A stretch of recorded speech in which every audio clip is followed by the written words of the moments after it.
Fred Astaire spent his life looking perfect on camera. Every step, every smile, every bow tie was flawless. The forgotten photo from 1950 appeared online in 2025. It went viral instantly. Fred looks exhausted, broken, almost defeated. Fans are calling it, but the real shock came when they scanned the back of the photo. Fred had written something in pencil that nobody was supposed to see. Those words reveal why he was really suffering behind all that charm. The Dancing King had a secret that would shock the world. Fred Astaire was born on May 10, 1899 in Omaha, Nebraska. His real name was Frederick Astaire. His father Fritz had come to the U.S. from Austria in 1893, trying to find a better life. He worked as a beer salesman and made just enough to get by. Fred's mother, Anne, came from a German immigrant family and gave piano lessons to help support them. By the time Fred was on Le3, she noticed something special. He was copying the dance steps of his older sister, Adele. She believed show business could be their way out of poverty, and that belief would shape their entire lives. In 1903, when Fred was just 4,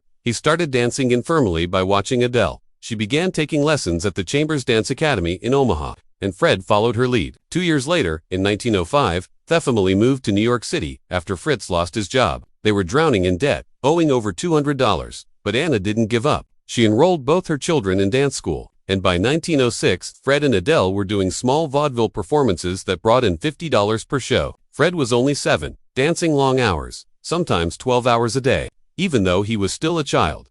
There were no child protection laws back then. Anne managed everything and pushed Ed forward even as they lived with very little. Fred also learned to play piano, accordion, and clarinet so he could add more to their act. By age 7, the siblings had a name, the Astaire. They started touring the Midwest doing as many as 20 shows a week. They earned around $150 per contract, which was a big help for the family. Fred worked incredibly hard, practicing 8 hours a day. He was inspired by dancers like Bill Bojangles Robinson and learned tap in ballroom. But because child performers under 14 weren't allowed on stage in some places, they used fake names. Fred performed as Freddie Austin. In 1908, when they returned to Omaha for a performance at the Orium Theater, the crowd loved them. They earned $150 a week and were showered with flowers. But life stayed tough. Adele started growing taller than Fred, and by 1912, the difference became too noticeable on stage. They took a break for 2 years. In 1909, when Fred was just 10 years old, something scary happened. He froze in the middle of a show in Keyport, New Jersey. Stage fright took over. The performance had to be canceled. Castings promoters $200. His mother told everyone he was sick to protect his. Fred was exhausted. He'd already done more than 300 shows. He later said that moment haunted him for decades. Adele teased him, calling him the moaning Minnie because he always worried. But Fred took that fear and turned it into drive. He practiced and practiced until he was perfect. By 1912, Fred was 13. Adele was 16. They returned to performing with a new orgy, creating more polished routines inspired by Vernon and Irene Castle. In 1923, they moved to England for better chances and starred in a show called Stop Flirting. It ran for 418 performances at the Shafts Theatre and made them $4,000 a week. During that time, Fred learned new skills. Even soir memories still echoed around London. In 1924, Fred lost his father to cancer.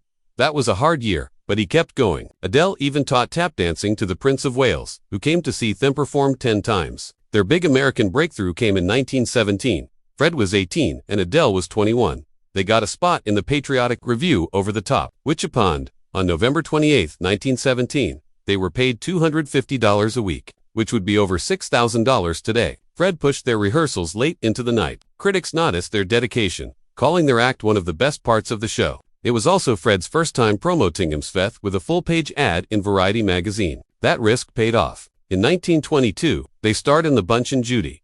The show itself wasn't well received, but the Astaires stood out. Adele had quietly started a romance with Lord Charles Skindish, a British aristocrat she'd met in London. Gossip papers began following her, taking photos and hinting at a royal match. Fred had to work harder to keep the act running whenever Adele left for secret dates. The show only ran for 63 performances and tensions were rising. Then came Lady Be Good in 1904. It opened on December 1st and was a massive hit. The Gershwin brothers wrote the music and Fred danced with such energy that he needed a bucket of water just off stage to cool down. The show made $55,000 in its first week and ran for 3 performances in New York before moving to London for another 326. They pressed a special record of fascinating rhythm with only 500 copies. Years later, one of those records was added to the Library of Congress. In 1927, Funny Face opened. It was wild and modern. Fred wore a top hat and tails for the first time. mixing jazz and tap in a brand new way. The show had problems during rehearsals and even got its name changed from Smarty after bad reviews in Philadelphia. But once it opened on November 22nd,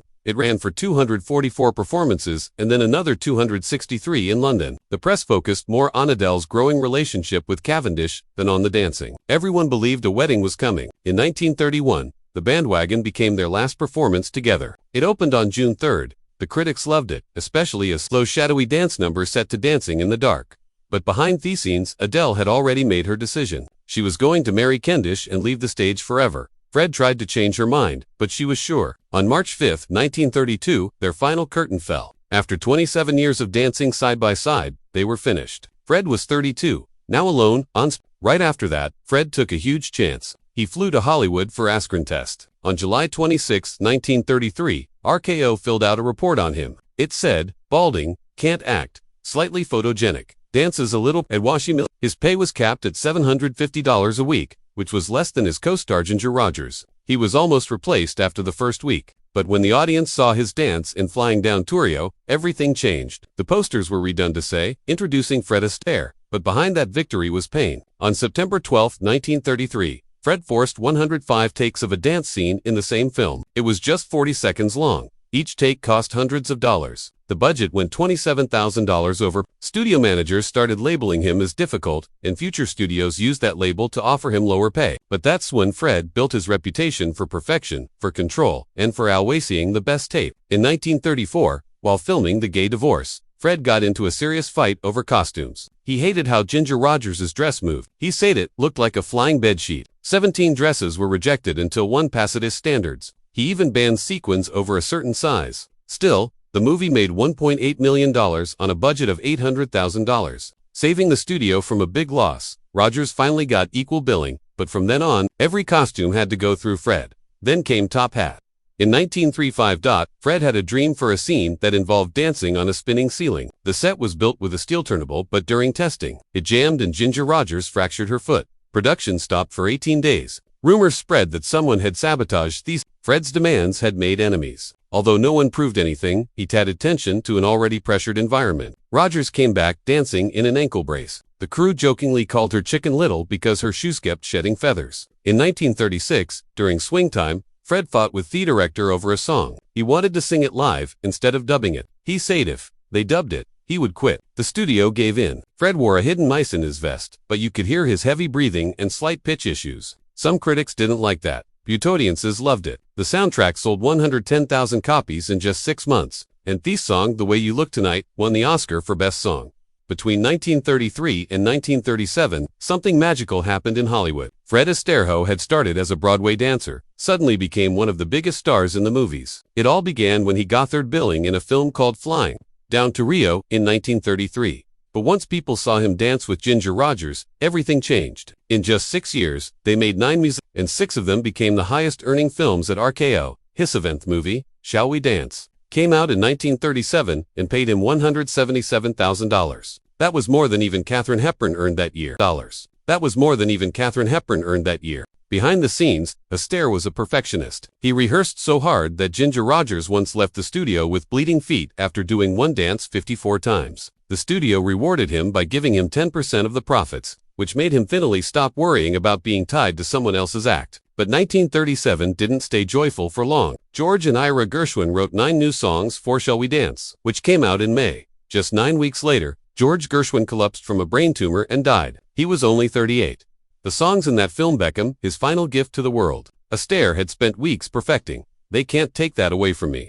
But once he heard about Gershwin's surgery, Heckel didn't even finish rehearsals. He wrote to his agent saying he just wasn't a build to go on. The studio had to stop everything for a while. When they finished the song, the director avoided retakes to spare Astaire more pain. There's even rare color footage showing Astaire walking back and forth with his head in his hands between takes looking heartbroken. 2 years later, in 1939, he starred in the story of Vernon and Irene Castle. RKO wanted it to be a serious biopic. But real-life Irene Castle didn't like how Ginger Rogers looked. She demanded Ginger wear bobbed wigs instead of her usual wavy hair. That delay cost the studio an extra $8,000. At the same time, gossip magazines started rumors about Astaire and Edna May Oliver. a 53-year-old actress, waylaid their manager. The rumors weren't true, but they were loud enough that RKO had to tell reporters Oliver barely left her house because of arthritis. Sadly, this was also Oliver's last film before she passed away in 1942. Even though the movie did fine at the box office, it didn't come close to their earlier hits. In 1940, Astaire took on a new challenge at MGM with Broadway Melody of 1940, Dancing Gelangst Ella Powell. The studio spent $1.6 million on the movie, and over $120,000 went just to build a giant mirrored set for their big dance number. Begin to Begin. It was shot in a single take that lasted over 4 minutes, but early versions were even longer. Astaire asked to shorten Powell's solo because the audience clapped too early before he even appeared. That made him uncomfortable. During rehearsals, he was smoking 2 packs of Camels a day, much more than usual. Powell, on the other hand, broke 3 pairs of tap shoes. Even though critics loved the dancing, MGM quietly moved some of his other planned numbers to another actor, George Murphy, to make sure Air didn't steal all the spotlight. Then in 1942, Air teamed up with Columbia Pictures to make You Were Never Lovelier with Rita Worth. He pushed the studio to try Latin music, and Xavier Cugat's band came on board. That decision pushed the music budget beyond $30,000. Worth trained 6 hours a day to keep up with Astaire's exact steps. But in the film's posters, the studio kept them standing apart. And when it came out in Argentina, censors removed A Kiss Siniend made the film 2 minutes shorter. Still, it became a hit, earning $2.20, $2 million in the US alone, and turning Worth into his most successful partner after Ginger. By 1945, Air wanted to try something new. He took a big risk with a strange dreamlike movie called Yolanda and the Thief. It had colorful clouds, floating staircases, and cost over $2.3 million to make, which was double what he usually spent. But it didn't work. The movie only made $1.5 million and lost the studio $1 million. Variety magazine called it Astaire's Waterloo. Feeling embarrassed and drained, he said in March 1946 that he was retiring from OV dancing. He wanted to focus on opening a chain of dance studios instead. Fans thought he was going bankrupt because he had put $200,000 of his own money into that film. That figure turned out to be true when MGM's financial records were released in 1974. His sudden exit shocked Hollywood. Gene Kelly even sent him a telegram asking if it was finally safe to dance again. But that retirement didn't last long. In 1948, Gene Kelly got injured playing volleyball and had to drop out of East. With filming just weeks away, Astaire returned to save the movie. Judy Garland was so relieved she said he made her feel completely at ease. They only made that one film together because her health stopped her from doing their next project.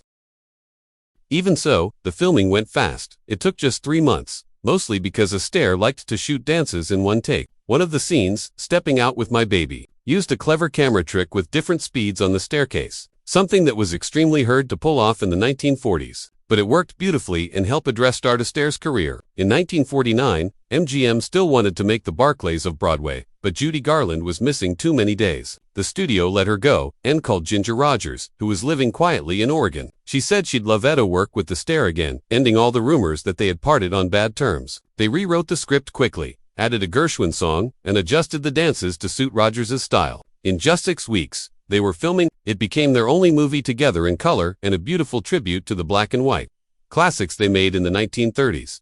Then, in 1951, Astaire did something that looked like magic. In Royal Wedding, he danced up the walls and across the ceiling, but there was no special effects trick. The set was built on a huge metal wheel that turned slowly while the camera was locked in place. Astaire practiced in a harness, but did final shot without it. He had to time his steps perfectly to avoid tripping on the cables. The studio didn't like spending $75,000 on the scene, but the gamble paid off. Audiences cheered and critics called it one of the most impressive scenes in movie history. In 1957, he starred in Funny Face with Audrey Hepburn. The dancing was wonderful, but many people were bothered by the 29-year age gap between them. Astaire was 58 and Hepburn was only 28.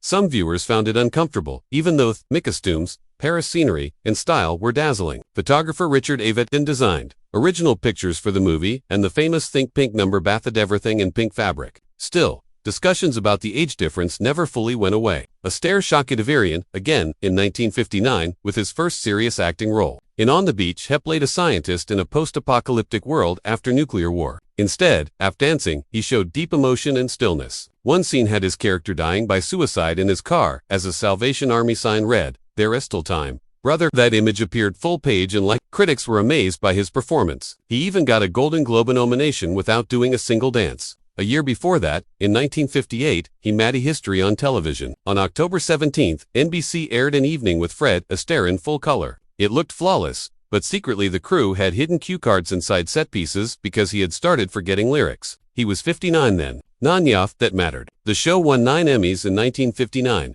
more than any other program that year. Still, he was never satisfied. He made the crew do one short app segment 52 times in a row just to get it perfect. But things changed in 1960. During another live special, a blackout stopped the show for 8 seconds. When the lights came back, people saw Astaire rubbing his hips. It turned out he had taken painkillers just before going on stage because of severe arthritis. He had even gotten a cortisone shot that same afternoon. Newspapers started wondering if he was dancing on borrowed time. After that, NBC began pre-recording his dances to avoid more issues. In 1968, he took a controversial role in Finian's Rainbow, a film that touched on racism. When director Francis Ford Coppola added scenes about black sharecroppers tearing down whites-only signs, Astaire wasn't comfortable. He didn't like the change and walked off set for hours. Coppola refused to back down and even fired the choreographer who sided with Astaire. The film came out in October 1968 and made $11.6 million, but Coppola mostly filmed Astaire from the waist up, upsetting dance fans. That movie became his last full musical.